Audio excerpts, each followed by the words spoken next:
Let's get set for our second matchup. It's going to be Yeah Nah from Australia, New Zealand, taking on the GG Boys from Japan. You look at the other matches, Set to Destroy X will be in match 3. They'll play the loser of this match, and then the Back Squids will play the winner of this match. And 9, Australia, New Zealand won the coin toss backstage, and they decided to go with Manta Maria.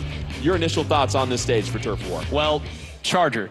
I don't know if Latias will be using that here today, but Manta Maria is such a well-balanced map. If you want to use a long-range weapon, you can go up to the top on that snipe area, the grading, and really make your presence felt. I think the spot they feel very comfortable, and we'll see if it pays off. And it seems like in Manta Maria, if you can get the upper hand and have the higher elevation there, Ashley, your team's going to have a huge advantage. Literally the upper hand. I mean, you've got a lot of verticality in this map. There's not a lot of ground space in the way of, you get to that center really quickly. So if you can get up high, you're definitely going to have an advantage with a slosher. You're going to have an advantage with a charger. You're going to have an advantage with any weapon that's going to put down a lot of ink. And 9, I want to discuss some more about these main abilities because, as we said, you don't get the chance to load up 12 quick swim speeds, basically, and be swimming all over the level. You've got to be very judicious about what abilities you choose. Right, and I think one of the most important abilities in the game right now is that quick respawn. It allows your frontliners, if they jump in to try to get back into the action, they get splatted, sent back to spawn. They're able to respawn very quickly, as it is called quick respawn, and they can jump back in and make their presence felt at sort of little to no risk. But because you're not able to stack that now, you've got to be a little more judicious with your jumps. About a minute away from getting started here, we've got the GG Boys of Japan taking on Yeah Nah from Australia, New Zealand, and you look at the GG Boys, and 9, we discussed, they took out over 800 teams to qualify here for these World Championships. 800 teams down, 3 more to go. That is the game plan for them here, but it just shows how experienced they are. That was a live environment like this, lots of teams, a big crowd. This is not too big a stage for them. The lobby is basically set to go. We're just waiting for one more check mark, and then we can get started here. Turf War on Manta Maria. We've got the GG Boys from Japan taking on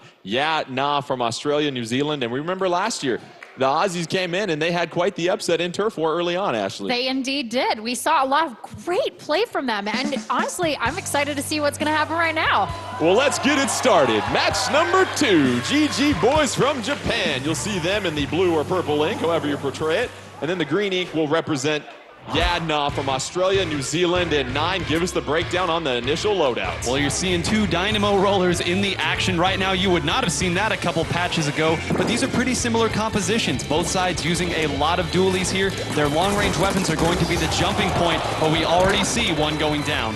Yamamichi with the nice splat, using those dualies and that mobility that he has. And Ashley, a lot of times, your ability to move around this stage is so critical to getting that advantage. That's right, and Yamamichi has the dualies, which enables him to roll. So he's able to get those double rolls in there, make sure he can get away from people, and again, win those one-on-ones and convert to ink on the ground. We've got an Inkjet versus a Stingray, as you see Latias up top with that heavy splatling, getting a nice job with that splatling right there. 2:15 left in this one. 4-3 advantage on the field for Yeah Nah. You see their ability right now to use some of that range that they have here, 9, is giving them the early advantage. And another reason that range is so good on this map is because it's a long map. They're going to need to jump back into the action, as we see Yamamichi getting another great splat. Both sides are doing a great job of not getting locked out. There's been big moments, but they haven't let go.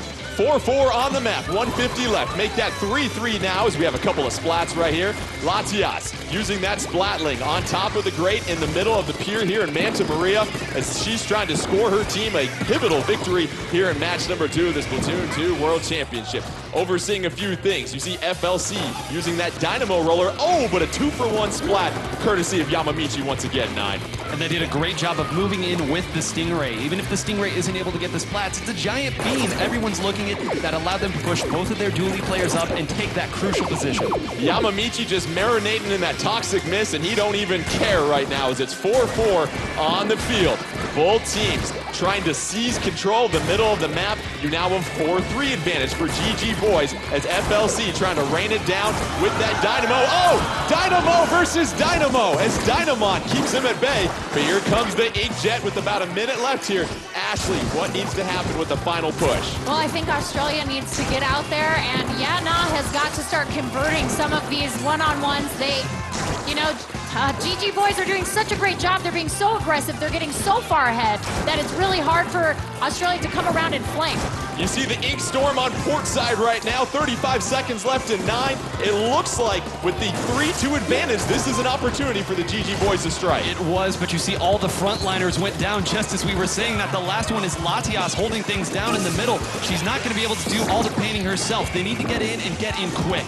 18 seconds left. Ink armor deployed. Nice little overcoat for the GG boys. Trying to get a few splats. Taiji unable to get the splat over there. You've got a 3-2 advantage on the field right now. 7 seconds left. Can GG boys get the final push? Looks like they're able to get enough work done before the bell rang. Let's see what happens here as we go ahead and wrap up match number 2 between Japan and Australia, New Zealand. And the results are GG boys with the victory, and they will move on to match 4 to take on the Back Squids. And so this was an example here, 9, of getting that final push with the last 30 seconds, and we saw that from the GG boys. They got the numbers advantage, and those frontliners were able to advance. And the frontliner versus frontliner battle really was the story there at the end. We said Latias was stranded by herself. It's because too many 1v1 victories coming from the dualies of GG boys, and sometimes that's just how it goes.